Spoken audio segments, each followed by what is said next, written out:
Good afternoon, everybody. Welcome to our environmental justice speaker series. I am really thrilled today to be able to introduce our speakers from Young Women Empowered, Why We Grow program. And before we get started, we'll introduce ourselves a little bit and open, and then leave it to our speakers to take it from there. Next slide, please.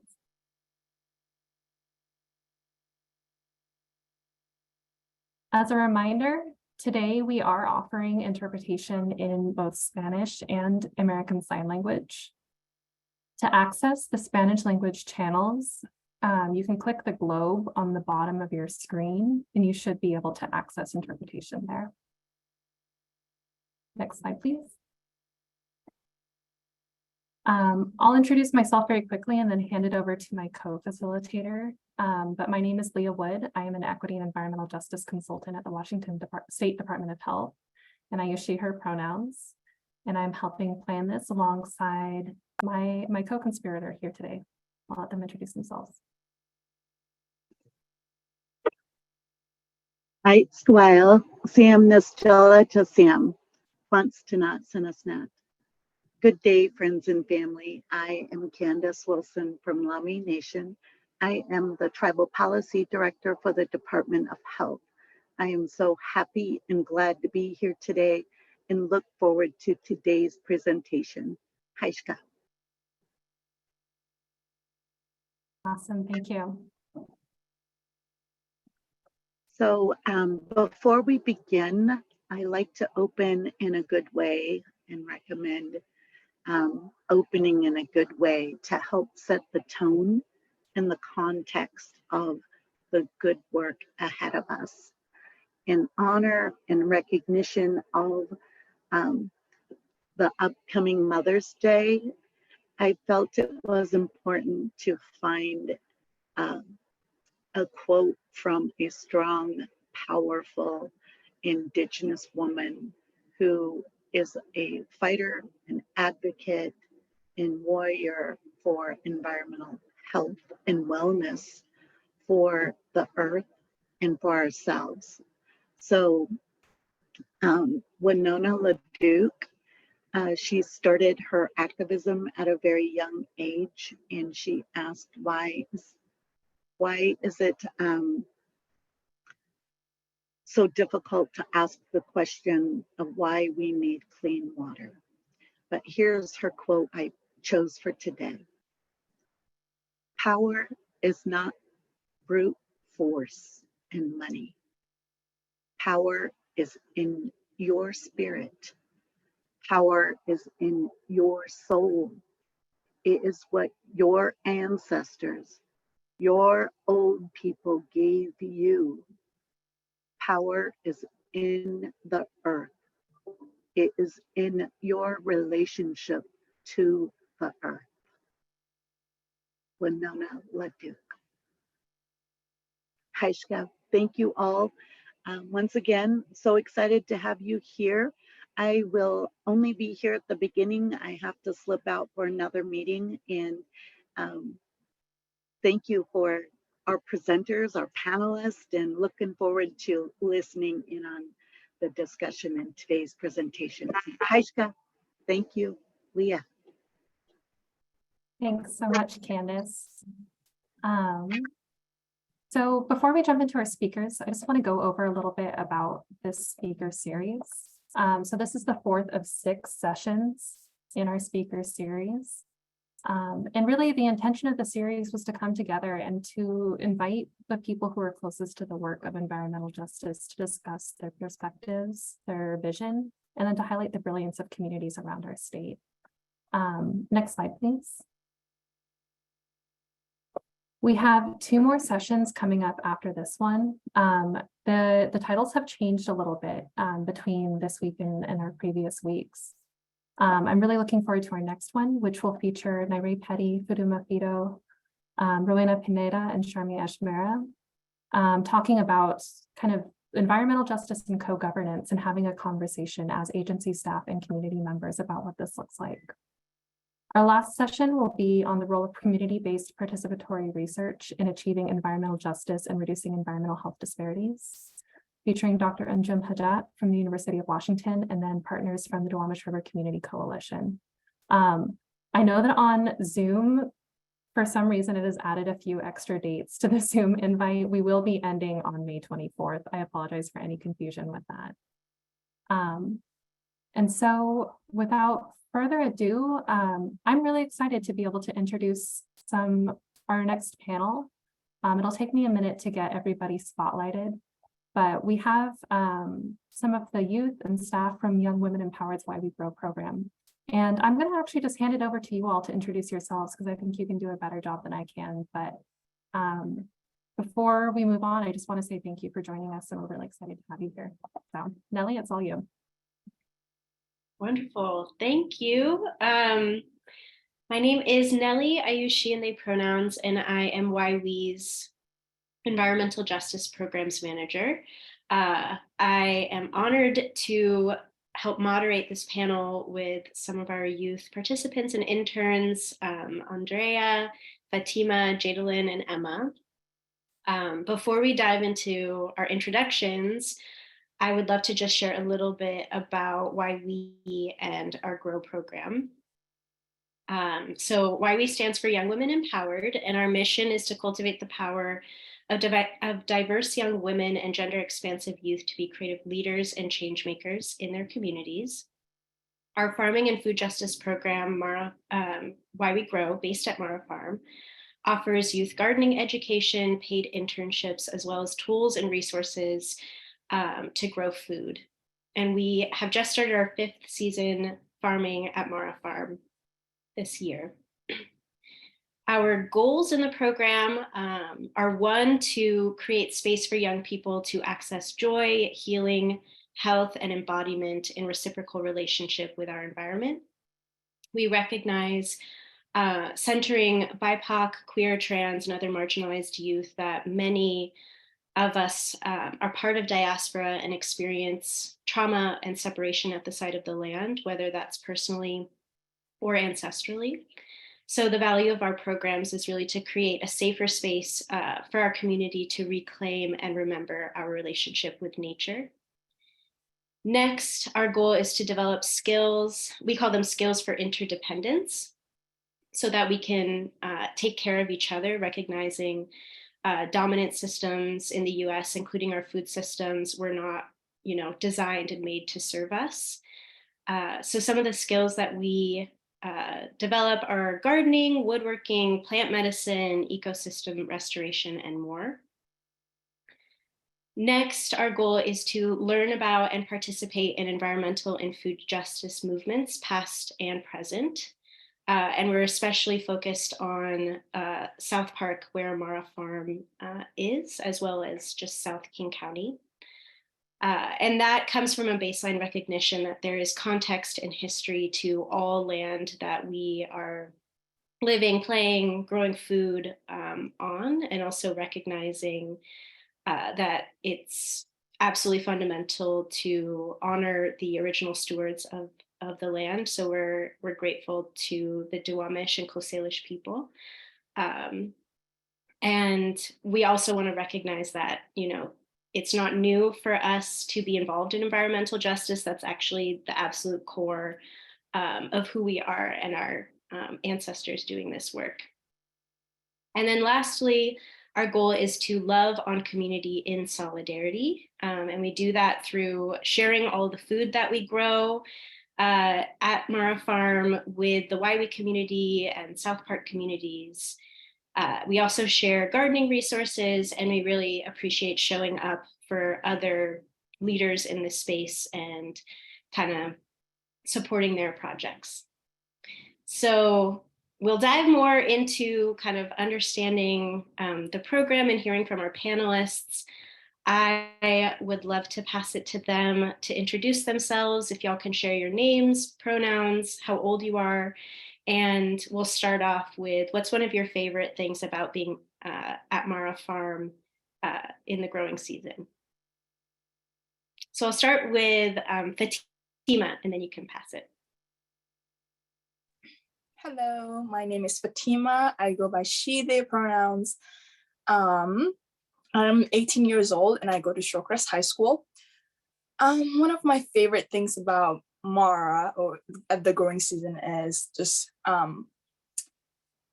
the knowledge that we share within each other, like reflecting on how we connect with nature and how nature nourishes us, and just planting, especially under the tree sisters with the beans and the corns and the peas. I really enjoy doing that with my mentors and my friends there at Mara, and I really enjoy reflecting on how the earth nourishes us. Thank you.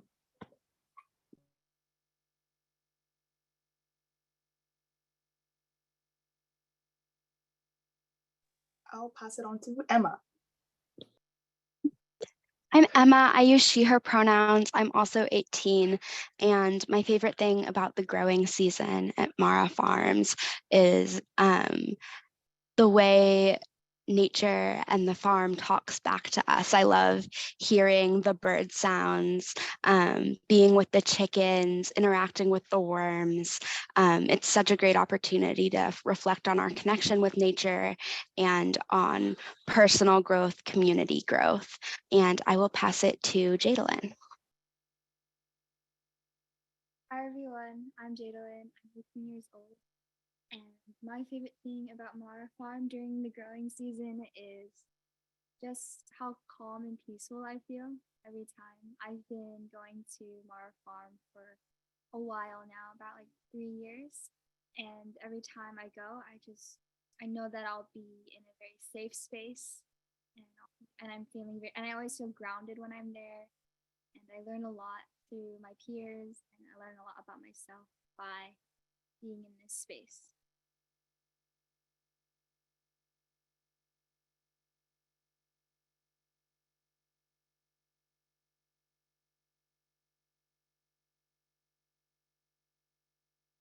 Andy, do you want to go next? Yeah, I'll just pick it up from there. My name is Andrea, or you can call me Andy, she, her pronouns.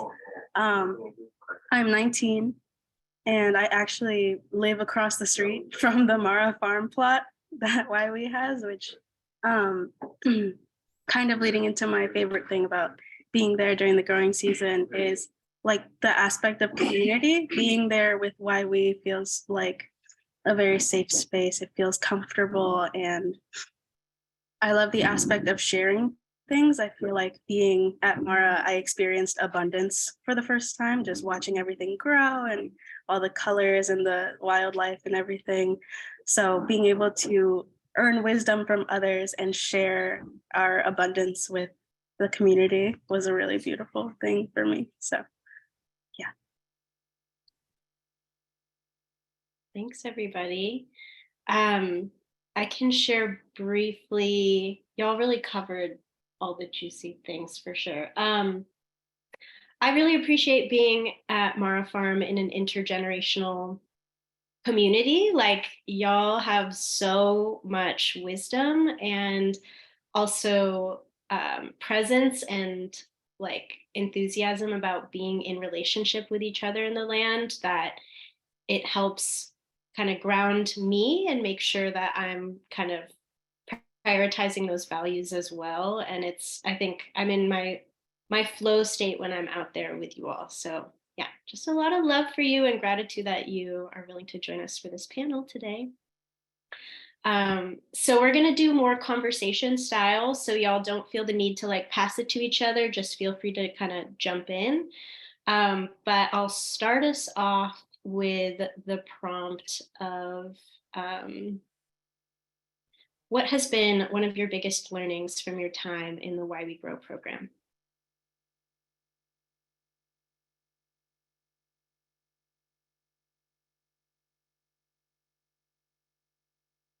I'll start. Again, my name is Fatima.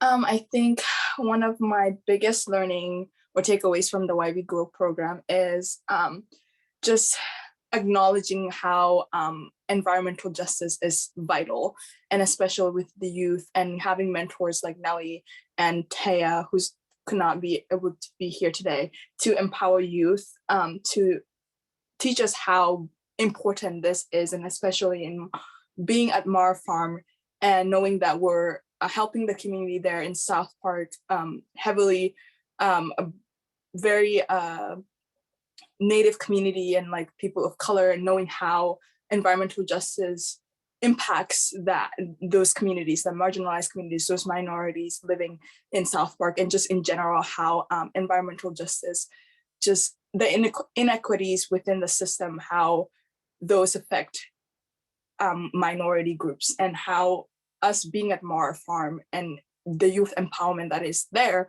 how we can resist that, we can change that narrative to empowering youth to speak on that that growth, the learnings and all the teachings that we have from Mara Farm teaches us to kind of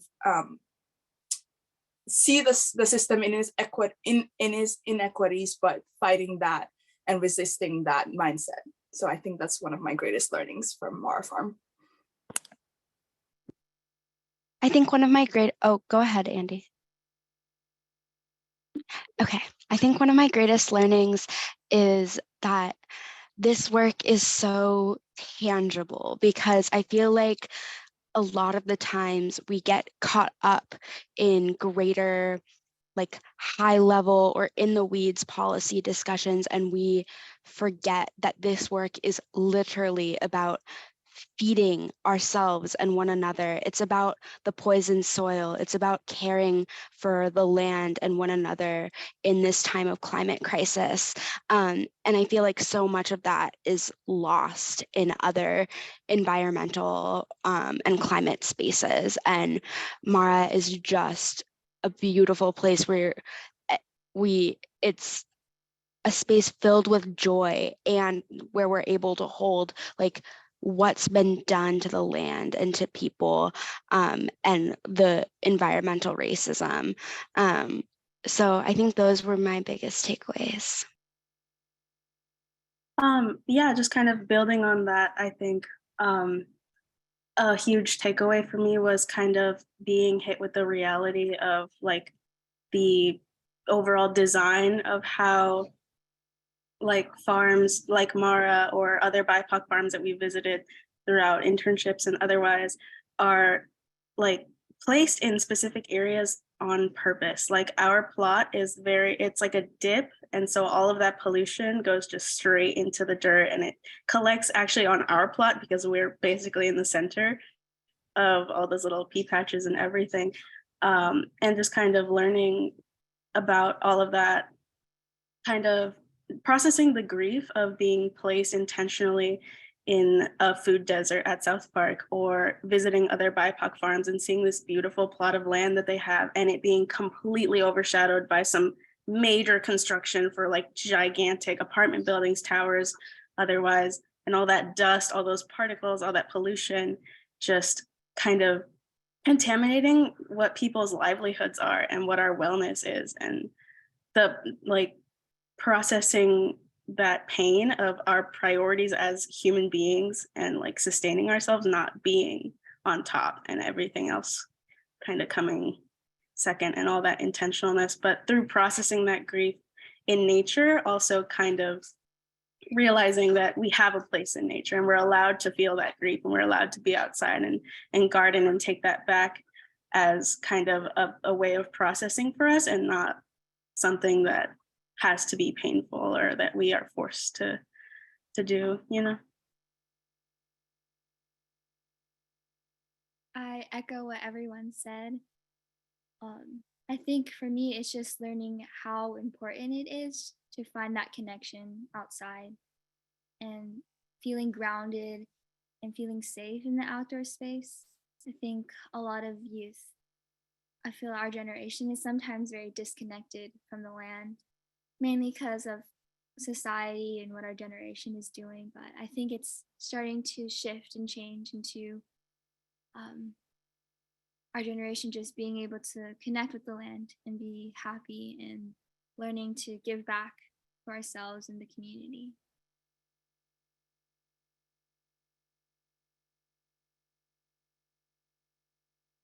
Thanks, everybody.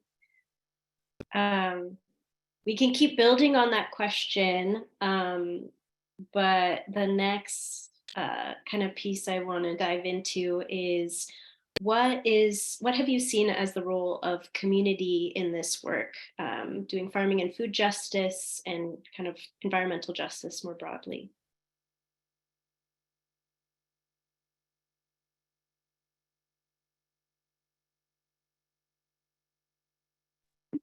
I can start. Oh, go ahead, Jaydalen, if you want to. Okay. Yeah, community is what we're fighting for. We're fighting to preserve our communities. So it's not separate. And I think a lot of times, especially in policy spaces or spaces that are predominantly white folks, like it's lost that community is exactly why we're in this fight, why we spend so much of our time talking about environmental justice.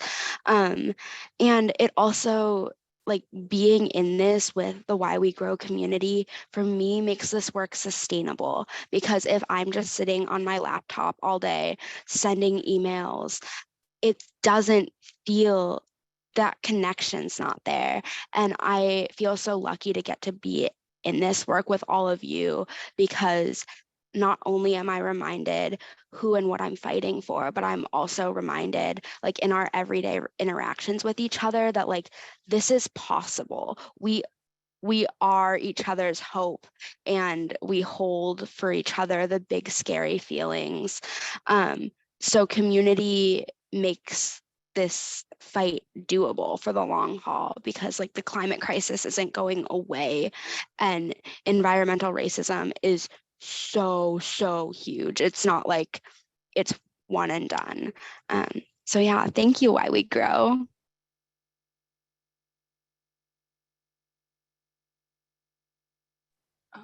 Emma, to echo what you said like all the things that I was thinking.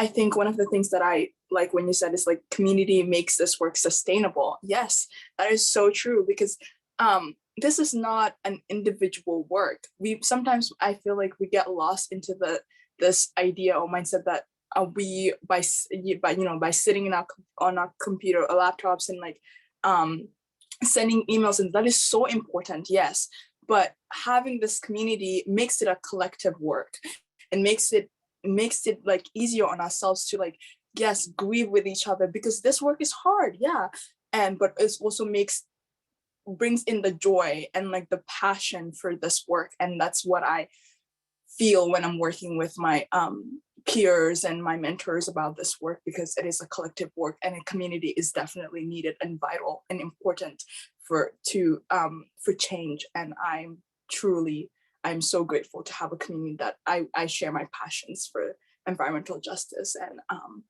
everything that comes with that. Yeah, I completely agree with everything that has been said already.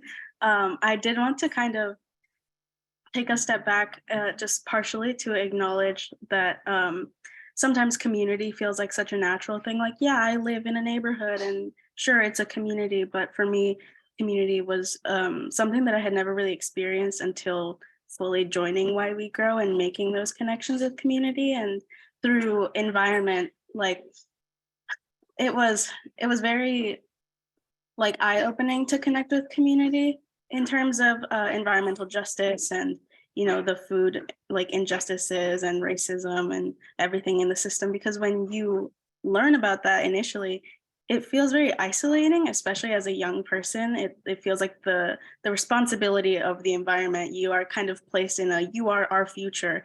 You need to fix this. This is now your problem because it is your future environment and everything that you're going to have to deal with in your time on this earth. So kind of joining in community and realizing there are people in the community doing things. There are these programs, there are plots of land, you know, there are like projects to restore things in nature in our local communities. And it's just that connection is so important initially. Like that connection in the first place is what makes everything possible, because otherwise it feels incredibly isolating and just not doable. And like Emma had said, the tangible work of being at YWE, of watching things grow, of like being able to share that physically with the community is beautiful and just really what it's all about, I guess. Thank you for touching base on that, Andy.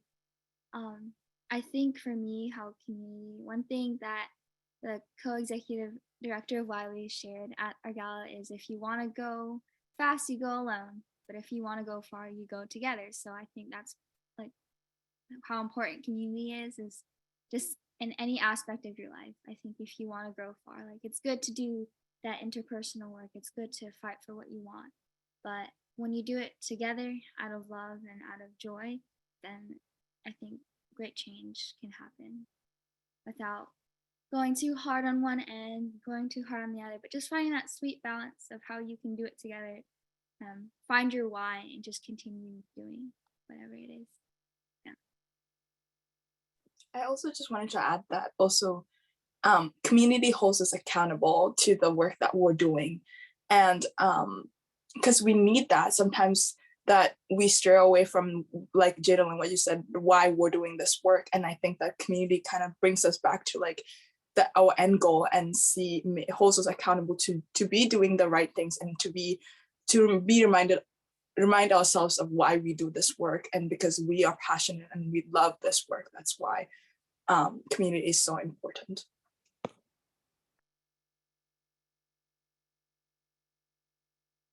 I didn't think I was going to start tearing up this early in the session. Really appreciate y'all sharing. So my next question, and we can keep, like I said, weaving back into what we've touched on, but I'd love to hear like what some of your highlights have been through your participation in the program as an intern. Feel free to share stories.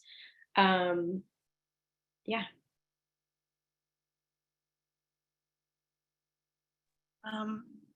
I can start this time. I think something that really stuck with me was actually the work we did with City Fruit, and all the learning actually how much was even on the Mara farm plot. Like, because like I was so used to just entering from the one side and seeing the big plum tree. I had no idea that we had cherry trees on the other side, and there were hazelnuts like falling, and I was like, oh my gosh, we can make so many things with, like, I had no idea how much we really had. And it is very daunting to have fruit trees or trees that bear any sort of like thing we can eat, because taking care of it is like noticing diseases or noticing like parts that might be taking more energy out of the tree to grow that aren't really worth it. Like knowing how to prune a tree, having the tools to like actually reach up in the tree and harvest fruit from it and not just let it all go to waste. I think that was knowledge that was just so like, it really awoke something in me, because I was like, oh my gosh, this is just here. Like I've never acknowledged this tree like that before. And like seeing a newfound like beauty and having a new gratitude for the trees around, and you know how long they've been around, and like seeing how tall all these trees are, and like just, I don't know, it was a very beautiful moment, I think, because I was like, oh my gosh, look, more abundance. Like, I don't know, it was very, very nice. And then kind of tying that in with like at the end of the day with them making applesauce from apples that we grabbed from the apple trees was so full circle moment for me, because it I went to culinary school, so for me that was very like, oh my gosh, this is literally in our backyard, and we can just like, you know, they've taught us how to harvest it, and now they've taught us how to use it. And I think it's just such a beautiful thing that they do, and I'm very grateful for them sharing their knowledge and wisdom with us that day.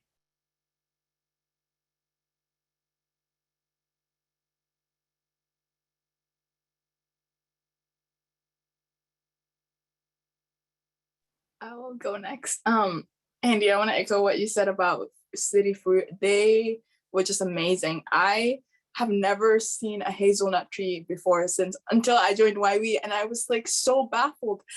And this might sound like so like silly, but I was like, whoa, we actually make Nutella out of that. And I was just so excited. And I was filled with so much joy and plum.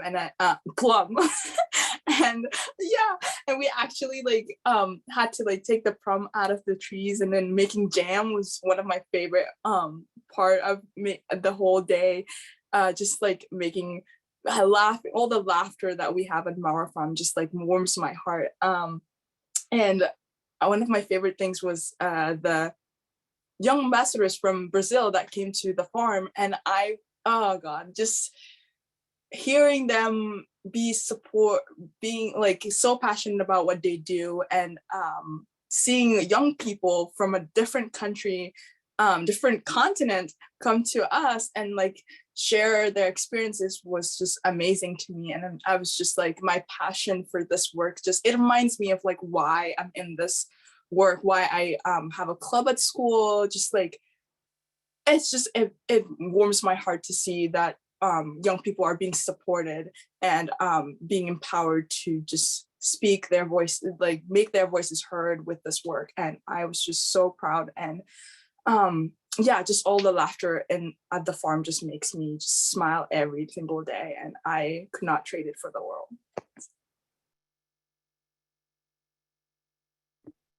My goodness, I have so many highlights.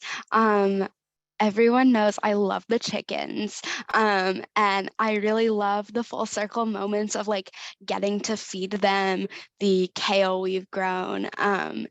And I also, one of the big learnings I've taken away is the difference between the native blackberries and the invasive blackberries. And I think that knowledge of like what has been done to the land and the connection with colonization, but also like I had never learned that there were differences between the types of blackberries and like the softness of the native blackberry and the beauty of it. So I'm just really, really in love with the native blackberry plants now, and have a whole new appreciation for that. And I also really loved when we cooked at YWE one day. That was incredible to be able to nourish ourselves with the food we'd grown, and to just have so much gratitude for the land and all it does for us after going through so much. And that like model of resilience gives me like, I look up to the land in that way, that after everything, still it's here feeding us so generously. So those are some highlights. I have a lot more.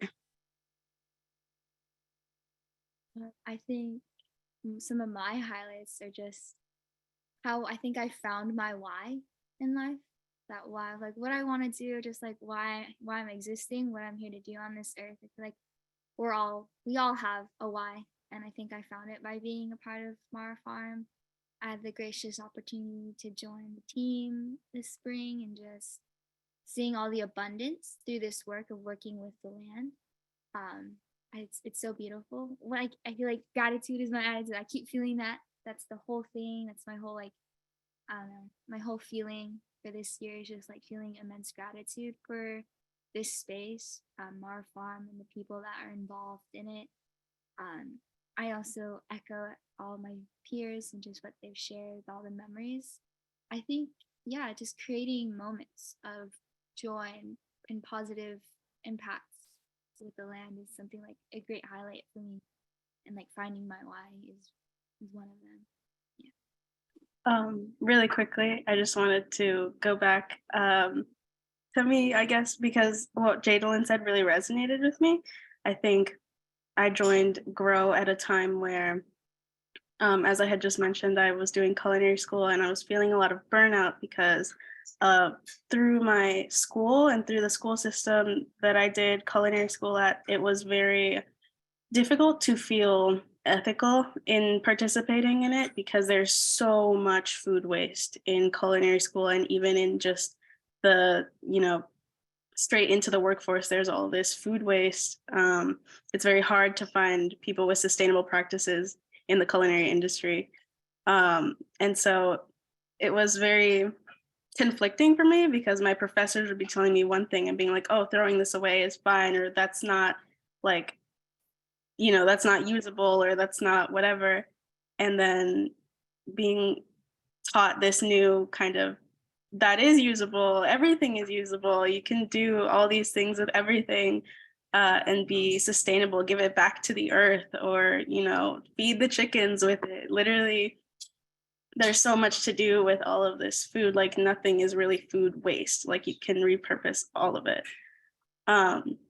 So just that kind of reignited something for me in culinary. And so learning about like the native plants and the native foods that we grow here, and just learning about seed keeping, and actually seeing like when we would let a plant go to seed, like watching it replant itself in the same spot is amazing. I had never witnessed that before.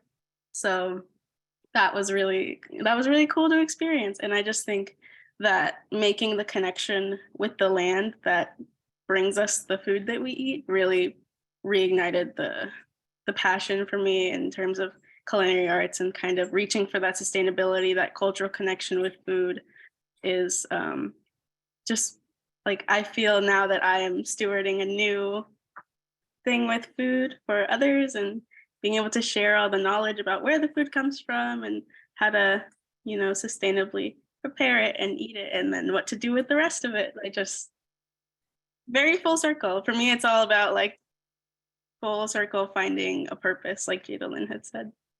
Yeah.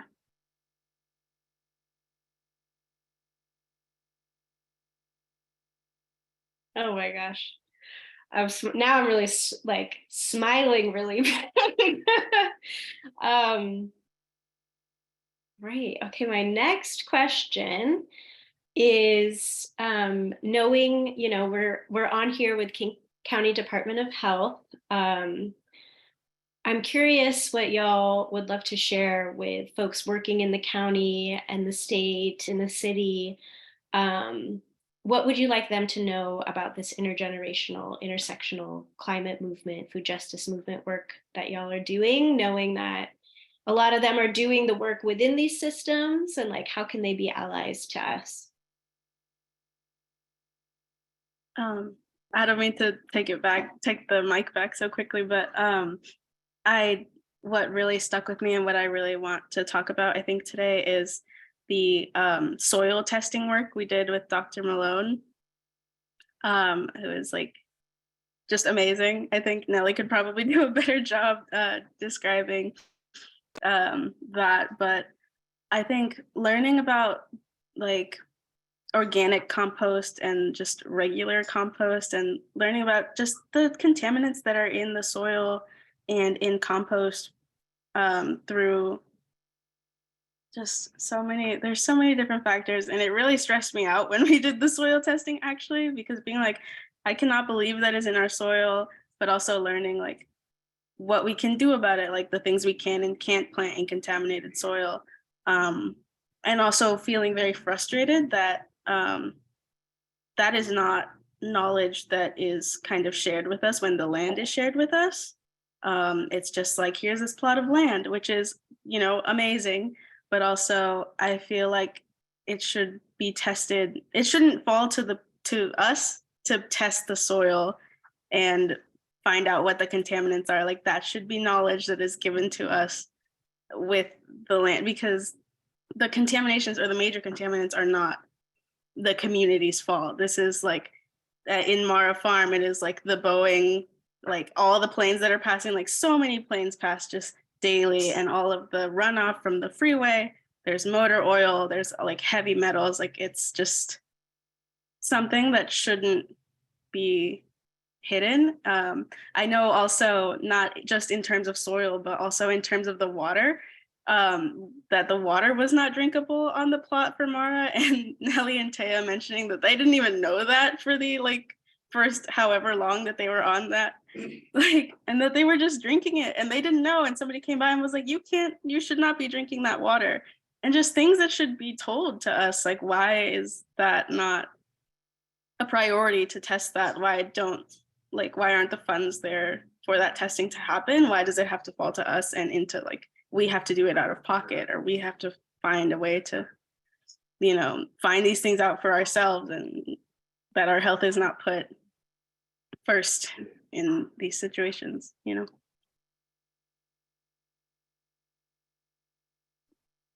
Yeah, just adding on to what Andy said so beautifully. First of all, thank you, Andy. I don't think I could have put it any better. That there is so much work that is falling to us as community members and as youth to take care of. And it's a lot to hold, and it's a lot, especially on top of school. Like, it's hard to do my homework and try to take care of my community and hold the climate crisis and the knowledge of what has been done to the land that I love so very dearly. Like, it's scary. And I guess what I'd ask from the state is for more. I know that you all are doing your best, and like, a lot does just not line up with the timeline that like science and justice demand of us. That we are already feeling this so acutely on our communities, and like the heat wave that is expected this weekend. Like, we know that people have died in our city and in our state from the heat waves in the last years. And so we're talking about literal life and death situations. And as an outsider, I don't see the state acting like we're talking about a climate emergency, or like we're talking about something that affects already marginalized people disproportionately. So I would really love the state to prioritize climate justice work. And this is such a beautiful start. Like, asking us what we need here is so incredible. So I think just more of this, and then follow up. Yeah, thank you. Oh, Emma, oh my gosh. You said all the things, and Andy, I wrote some things down in my notes, and I was just like, what you said was just that, more and more transparency, more transparency from the state, more education. Let's take this is serious, and it's so vital to us. Like you said, Emma, we are youths. We are still going to school. If sometimes it feels like this environmental crisis is like it's everything's on us. And yes, I am so happy. I'm so passionate to be doing this work, but I wish that my school, or just all the institutions that have this power to educate us, support us more, and just be there for us, holding these corporations accountable of their actions. Like, more transparency, knowing that this environmental racism exists, and that there are inequities within the system, and it's not up to these communities to fight your guys' battle, like to fight this battle on our own. We need support, and it's not the community's fault. And it's super important for people to get transparency, for people to have resources and able to in order to fight this battle, because it takes everybody. It takes all the institutions, everybody that has the power to make something this change, to support and help. And like Emma said, this is an amazing start to asking us what we need, and our voices be heard. But we need more support and more education, more transparency, more. We are just, it's a lot on the youth, and it is, we just need more support. Yeah, really quick, I just wanted to, I guess, bounce off of what everyone has been saying about this. I just think that it is so important to ask for more, because a lot of the times youth and, you know, women, people of color, everybody is afraid to ask for more, because we just feel so scared to lose what we have already, in asking for more. And just, it's important to emphasize needing more and wanting more and needing urgency from programs like this. I think I also want to acknowledge that this is amazing work. Panels like this are fantastic. I personally, through why we have done a lot of like talking with, you know, officials, state or otherwise, for things that are, you know, environmentally related. But there's a disconnect for me when I have so many conversations with all these different officials and the projects have deadlines that are, you know, 5-7 years in the future. And I don't feel the sense of urgency. Like when they reach out to us, it's like, we need this. Like, this is, you know, this is dangerous to our health. This is not good for our communities. We need the change to happen as soon as possible. And at a certain point, having to explain it again and again and again gets a little exhausting, because we're not seeing any change, or we're not, like, I don't know, just having to continually almost like beg for any sense of like change. Like, just, we want to see that urgency. We want to feel like we're united with the, you know, the higher ups, the officials, in our timelines, that our timelines match up, and like how we see something as urgent and very important and serious, and then, you know, having there not be a discrepancy between the finishing point of a project or a change happening versus like what we need in that moment. I'll also add one more thing, which is that we know part of the way we got our plot at Mara Farms is through the soda tax, which is a tax that disproportionately burdens low-income communities and communities of color. And it is so hard for me to hold that like this tax is rooted in anti-fatness, it's rooted in racism, it's rooted in classism, which are all things that are so opposed with environmental justice and food justice. But we also get this incredible space, and we of course plan to do with it what we can to take care of our community. And like, my wish is that the money from that plot was coming from like taxing corporations, not from taxing communities.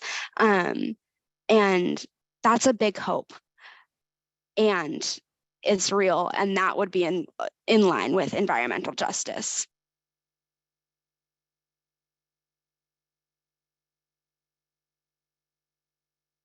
Kind of floored with what everyone had said because it all resonates. I think just continuing to involve communities, just like emphasizing that community aspect again, because we're in it together. So funding things, programs, organizations that are like Why We Grow, finding ways where we can create programs that involve youth to educate us and learn more about this, and like really bridge that aspect between like the hierarchy, like I know this, and like that gatekeeping where we don't feel like I want to help where some of us have experienced like not knowing this connection and like getting into this at this age or like now like starting to learn it, but I want to bridge that so that like more young people can learn about it, or just like anyone, and making that more accessible, and it like just like engagement, like open communication, like communicating, having more panels like this and having more opportunities to talk to people, officials. Yeah, I think more communication, more involvement with our communities, very important.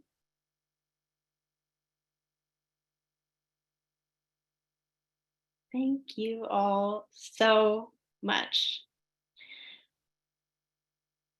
So much here. So grateful for you all speaking your truth. I think something I want to add on, and why hearing y'all speak is so meaningful to me, is like, as kind of one of the stewards with our amazing Taya Carlisle, who's active in the chat. Thank you, Taya. Us as adults doing this work with young people, first off, I didn't even personally understand the impact of pollution, like y'all are talking about, in our soil, in our air, in our waterways. And it's through this work that I've been able to understand that better for myself. Through our partnership with Dr. Malone at UW-Bothell, through our partnership with King County Wastewater Treatment Division, I've learned so much, and I recognize like most people do not know this at all. So there's like a burden, I think, of understanding this information. There's like a privilege and a gratitude I have for learning and understanding this, but there's also that burden that I think our panelists have also spoken to. And I think, again, as an adult working with young people, I have to ask myself these questions of like, is this too much? Like, it's almost too much for me to hold.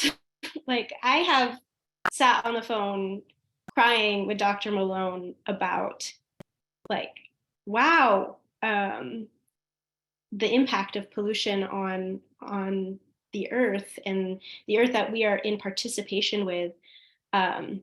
So to me, hearing y'all speak, I'm like, wow, that really shows like we can't gatekeep this information, and we also can't have this kind of ageist sense of like, you know, who gets to understand and learn this information as well, because, you know, we have to reveal it to heal it, you know. And I think like Andy was saying, we get to ask for more. Like when I'm in conversations, like y'all are saying, we are in conversations with city government, corporations, to be like, actually, I want to, like, people say, oh, well, we just live in a polluted world. And I'm like, why are we accepting that? That, you know, at the farm, what we've done, Andy's referred to, like, you know, we've done mycoremediation, phytoremediation projects at our plot. We've built, the young people have built raised beds by hand, you know, some of them for the first time using power tools. We've shipped in, we had to purchase like certified organic soil to fill those beds. We've been doing worm composting that helps process some of these pollutants into, you know, out of the compost. And yet all of that work, if the inputs are still coming in, what's the point? I really want to ask and demand that like we address the inputs, address active pollution, address historical pollution, because we already see in South Park, they have highest rates of asthma in young people of any neighborhood in the city. Like there is a direct correlation to our health, and we, you know, it's the tough work of holding corporations, the sources of pollutants accountable. So I just want to echo what y'all are saying, and thank you for receiving this information in the ways that y'all do and staying true to yourselves and the grief that you're mentioning, and also the anger that comes up and the demands for accountability, because those are all natural reactions that I think sometimes adults have a harden over, kind of like a disassociation. So I think it's so important that y'all are speaking your truth. So thank you. I wanted to give a quick word of appreciation because personally, it like throughout my, I guess, young life experience, it has been a struggle to be taken seriously. And so to have the opportunity to be on a panel like this and feel heard is really amazing and like unheard of or unseen for me. Because you know, a lot of the time it's like, you're young, what do you know? And it's like a lot, because I have to, because it's been put on to me. So being able to share my feelings and what I've learned and, you know, plans for the future, goals for the future is amazing. It's a great opportunity. Thank you so much.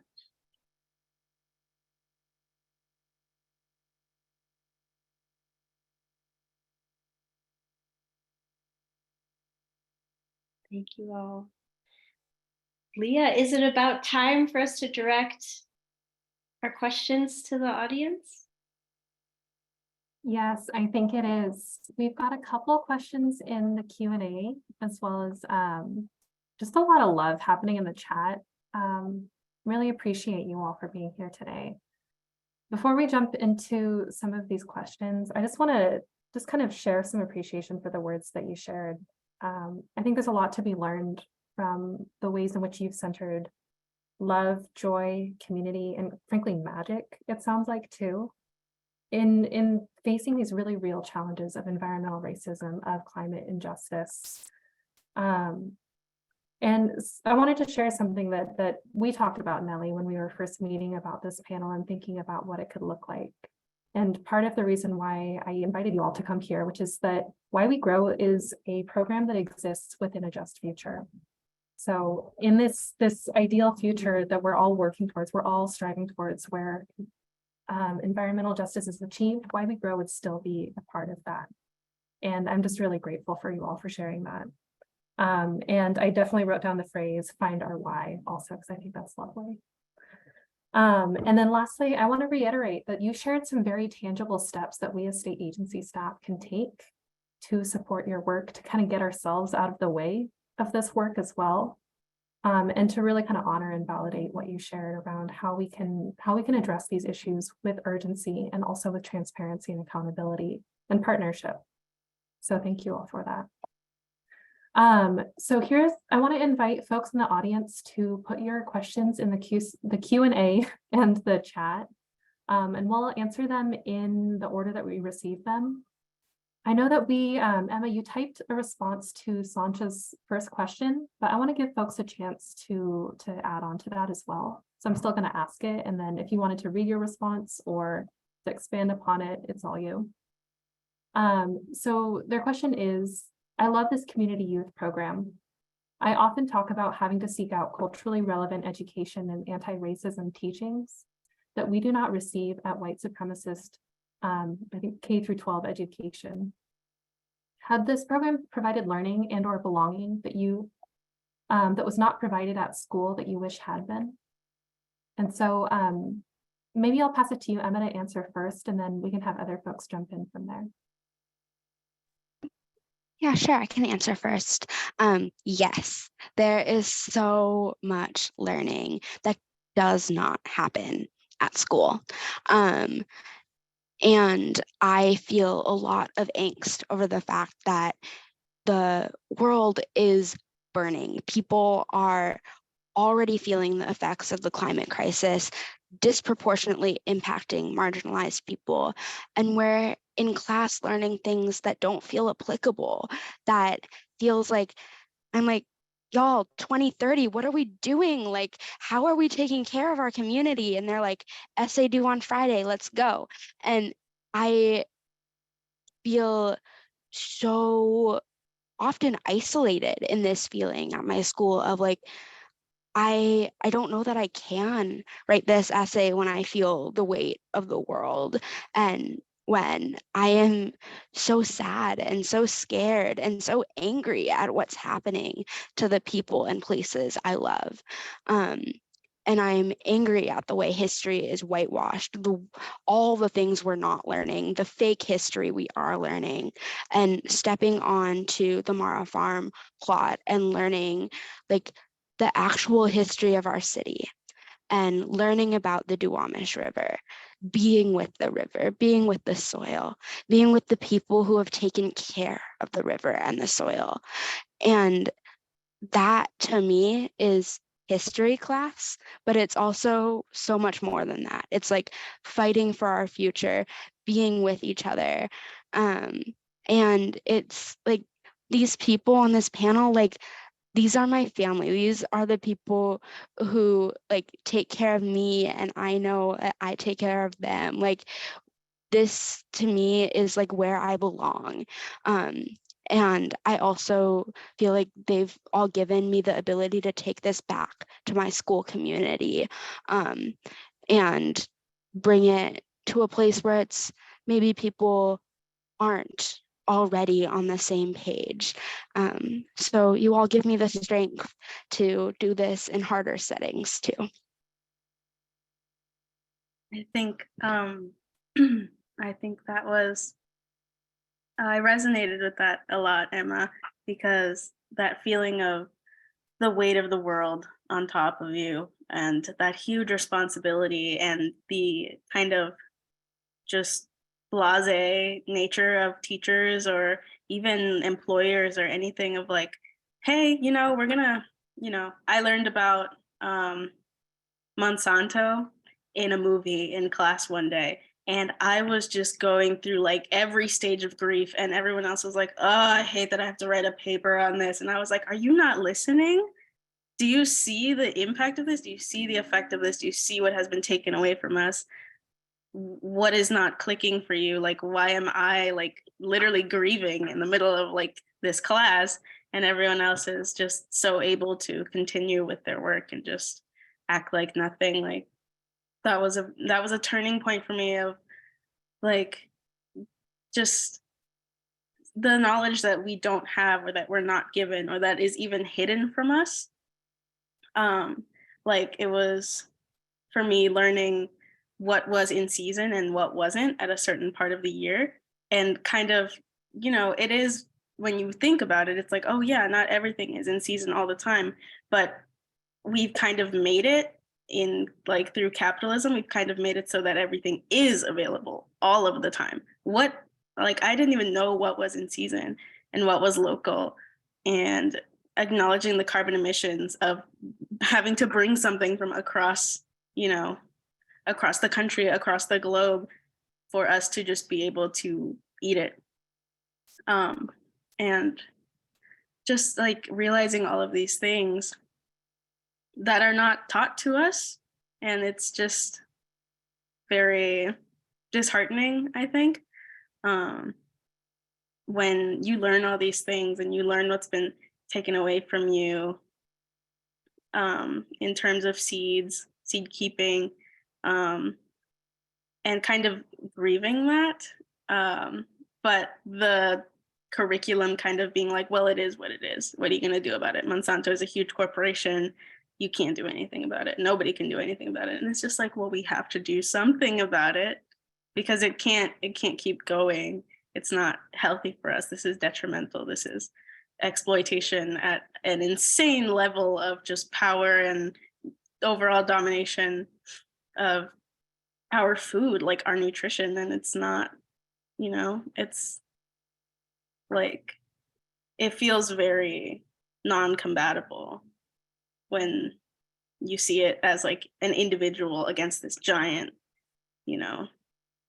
opposition. But through Why We Grow, I do feel like there are like connecting with everybody. I feel like, oh, it is a lot of us. It's not just me. There are more people like us. There are people doing things.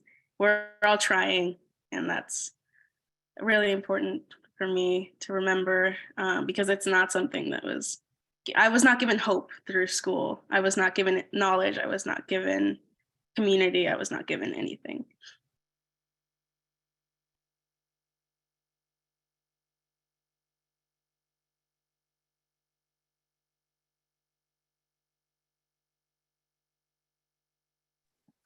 I'll share just a little bit. I think you guys like said everything that was on my mind. I was just like nodding because everything that you said was so true. I know, Emma, we talked about this, about history classes. We've sent some texts before about just like how I think history teachers just teach to teach, not to like make us like learn and actually do the work to understanding that these are real issues, and it is urgent for students to be able to like acknowledge what is going on, but also take action. But I get so frustrated. I get super frustrated that I am just being bombarded by information on and on and on and on. But like, what are we doing? What are you guys as teachers, as educators doing to help us like fight these battles? And I get so frustrated, and I don't even know, like, but I think with I found people that are so passionate about doing this work, but also humanize this work. It's not only about destruction, like yes, the earth, we're literally facing crisis right now with like climate change, but we find people that can take our grief and like we can grieve together as a collective, and just like know that even these small steps that we're taking, like planting food and then sharing to the community, we are actively resisting capitalism and the system. And that's the thing that keeps me going as a student and as a person that is willing to like fight for this. And at school, I get none of that. And I think for me, I actually, I've been in YWAM for a very long time through middle school. My middle school year is 13 and now I'm 18. So YWAM has been my like school, or like my form of education, because I'm homeschooled. I do a form of homeschooling that's called unschooling. So it's kind of out there. If you want to do more research, you can look that up, but it's really cool. And I think from what I learned just being in YWAM and just on the life path that I'm on, I think the importance of mindfulness in any aspect, in all aspects of life. Like I hear and I see like the emotions, and I feel it myself that people are going through and talking about when speaking about these topics, because it's heavy. It holds a lot, because the land holds a lot and we hold a lot through just living in the society. You know, we live in I think we live in a sick society. You know, how can we thrive off a society that has so much trauma in it? And so I think just sometimes, and it can be overwhelming. A lot of us talked about it's overwhelming in school. How can we be in a space that does not fuel us, does not reciprocal, does not give back to us? And I think finding and creating communities, it starts with being accountable with yourself.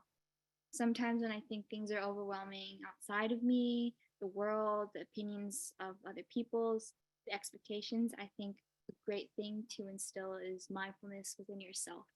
That can go so far in anything. And once you like find who you are, that strong sense of self, all aspects of everything, I feel like in life, like it just improves. It starts to feel better because you start to feel strong and you're wise. And again, coming back to the why, just like information, like Andy shared with their experience about being in school and like hearing those things, like a lot of the time society only shows us what they want us to see, not what's important. So I think finding the things that are important to you and just disconnecting. I think the real thing is disconnecting instead of disconnecting from the world and connecting to like the natural, like to the earth, to like really be grounded and finding our connection to it is how I think, or what I've learned from being in why we in general and just in why we grow. I have something to add really quickly. I think what Jaydalen mentioned about disconnecting, on just a different level, I think being a young person growing up in the age of like the development of tech and the development of the internet, the development of all of this, just constant information superhighway, right? And just kind of even browsers, like web browsers, I think like Bing still does this, where it's like just a full screen of like news, and you know, a lot of the time it's bad news, and you just, you know, you wake up and a lot of our first instinct is, oh, let's check our phones, and like the news app will be like terrible news, or like, you know, more oil drilling is happening, more school shootings are happening, more tragedies, more everything across the globe, not just in your local area anymore. You don't get the newspaper delivered to your door and you just find out what's happening in your bubble. It's everywhere. The entire world is on your shoulders 24/7 when you open your phone, when you are online, when you're doing anything. And I think our generation a lot of the time is labeled as lazy because it's like you're always on that phone, and it's like, yeah, I mean, I have the world in the palm of my hands. I have every country, like I can, you know, I have access to what's happening all around the world. And that's a huge burden to bear. Like that is very disheartening, I think, just constant bad news. And again, feeling very isolated because it's like, it's a personal online device. A lot of us have phones, and it's like this news is being delivered directly to us. Like we have to do something about it as individuals. And it's hard to feel that community when, you know, you're just being delivered all of this terrible news directly to you every single day. And it's like, it's very difficult because, you know, young people are labeled as like lazy or entitled or sensitive even. And sensitivity is not a bad thing. I think being sensitive to these topics is what is going to bring about change.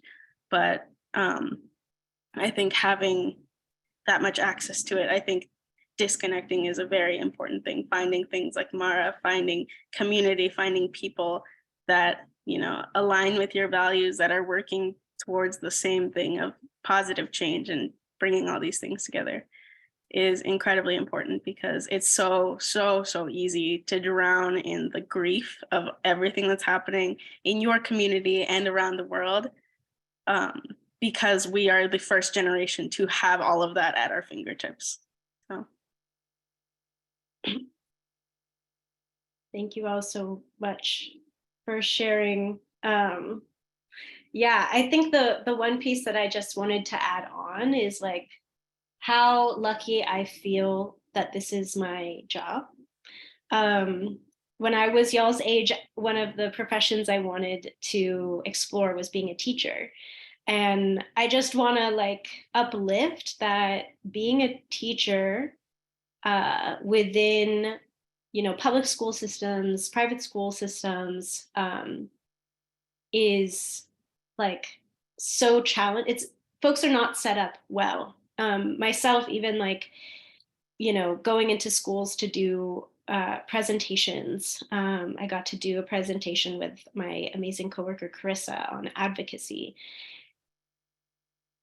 Even just walking into the environment and into the space, I feel enclosed. I feel, you know, like a sense of pressure. Like there's it. It's I cannot see myself as an educator within those spaces, and I am so grateful for the people who are doing that work. And I guess I just want to uplift that systemic piece of like, how can we set up our school systems, our teachers, our educators, so that they can be less tied to test scores and, you know, getting, you know, focused on college admissions and grades and things like that.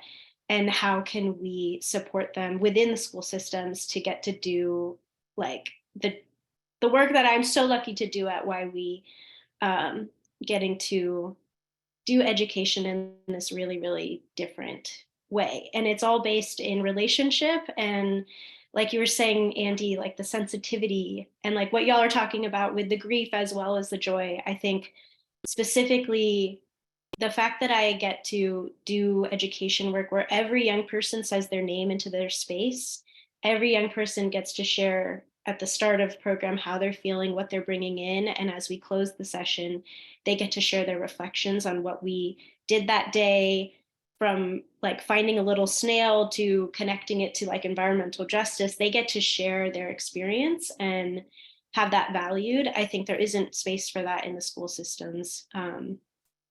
Like emotions, there's even studies that show like memory learning happens when it's paired with emotion.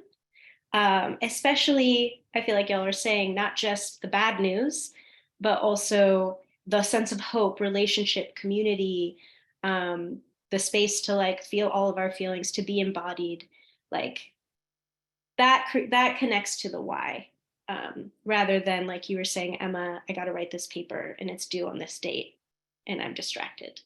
Yeah.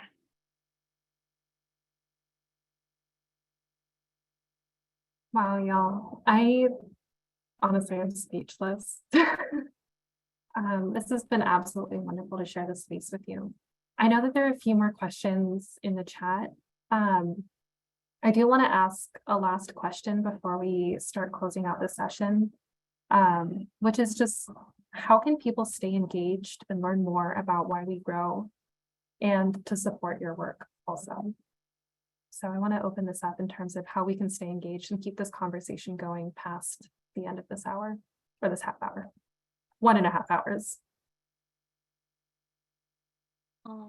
I think a great way to be engaged in why we grow specifically is we have volunteer days on Fridays.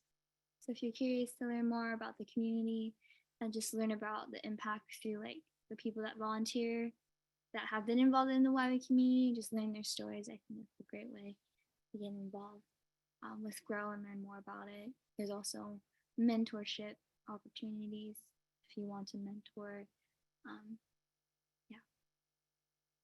Why we fundraisers? We have fundraisers. Yeah, just I think it was Give Big that just ended recently, but we also host like fundraiser dinners or other fundraising events. I also think what Jaydalen mentioned about, being at work parties or doing mentorships, or even I think when YWE has open positions, I'm not sure if they still have open positions, but when they do, even if it's not a person here directly that can apply, just kind of putting that out there towards other people, just sharing, helping YWE do more networking, helping youth do more networking for our futures, and just for people who can support YWE in other ways. I just think building a broader community, casting a wider net for YWE is super important in reaching our goals as a community.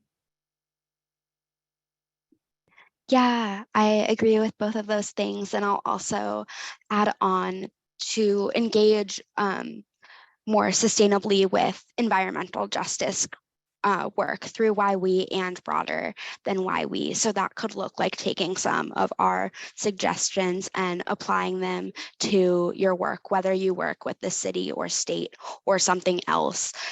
Any passion you have, any occupation you have, the climate crisis and climate justice interacts with literally everything. So take what you do, take what you're passionate about, take your networks, talk about it, and take action. And then I also put something in the chat. I'm working on a campaign with 350 Seattle to transition Seattle's big buildings off of fossil fuel. And we're working on a 2030 timeline. So I'd love if you could sign that petition as well. And just keep amplifying us, keep talking about environmental justice. Thank you for your time today.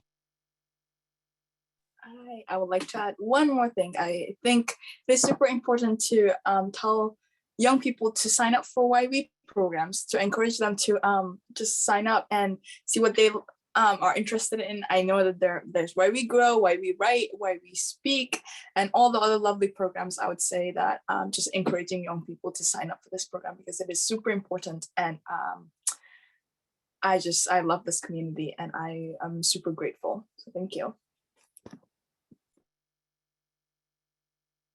Awesome. Thank y'all. Nelly, any last words there?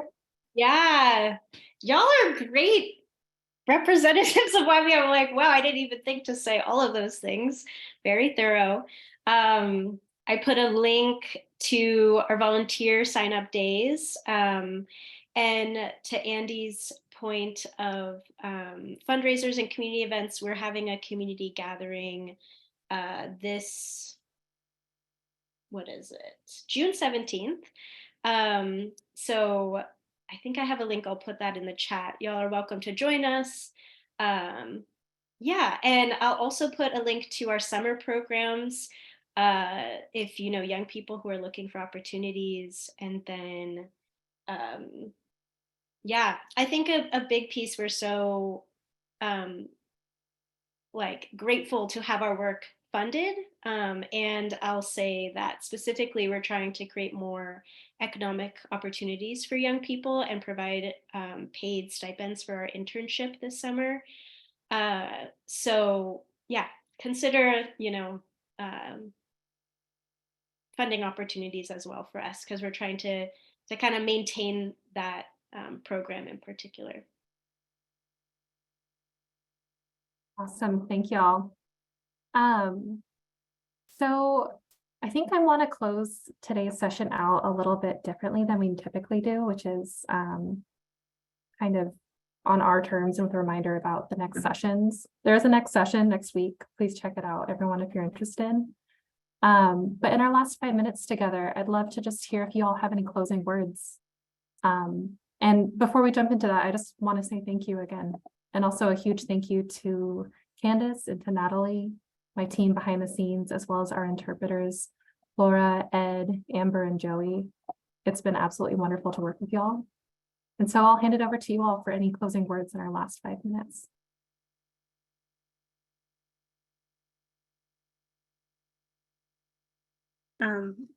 I guess I'll go first. I just wanted to say thank you so much again for the opportunity to be here and share our voices. I think it's so important to uplift youth, uplift programs like why we share all these beautiful resources. I actually was just like smiling from being so giddy from watching all the links going into the chat. It's just like everything popping up. It's just like, yes, we have all these resources, and Emma sharing all those amazing resources as well.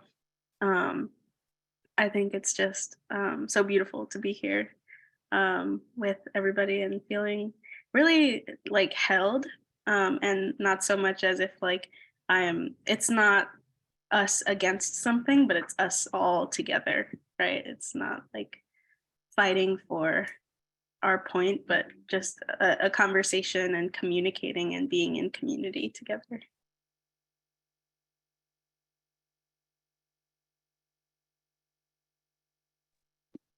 I can go. Oh, Oh. Emma, you can go. No.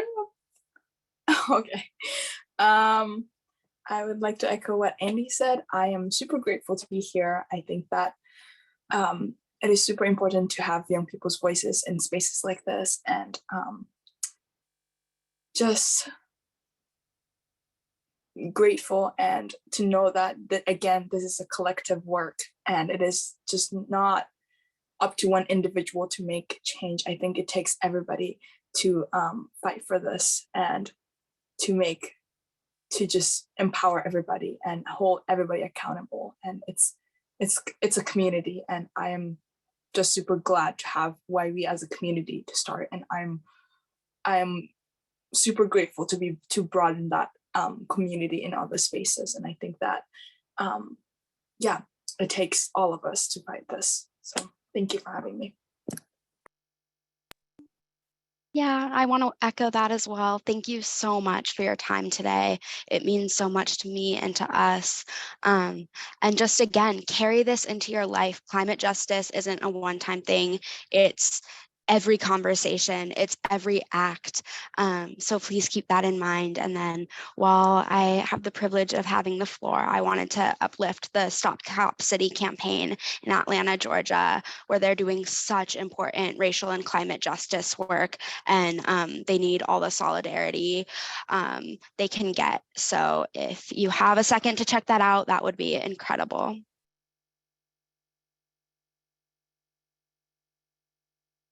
I have so much gratitude for being here and sharing my thoughts, just being able to voice what I think it's important to have spaces like this where you can voice what you think and feel. Yeah, just the importance of finding your why. I emphasize that. Thank you. I just want to thank our amazing panelists. Like we often say in Grow, like just showing up, planting a seed, getting your hands in the dirt, that's enough. Recognizing the pressure that young people experience to be the solutions, the answers to the climate crisis and beyond. And the fact that y'all started with planting seeds and, having your hands in the dirt, and then also have developed the passion and the why to be able to share so authentically. Like you don't have, that's not an expectation, and the fact that y'all are here sharing your truth is like so special. So thank you and all of the YV group Grow Youth I've had the pleasure to work with, and just want to thank Leah and Natalie as well for inviting us. Like this is been such a special conversation, and the opportunity is really appreciated. Definitely. Well, thank you all so much, and we'll close the session here. Have a wonderful rest of your days, and thank you to everyone that stayed with us.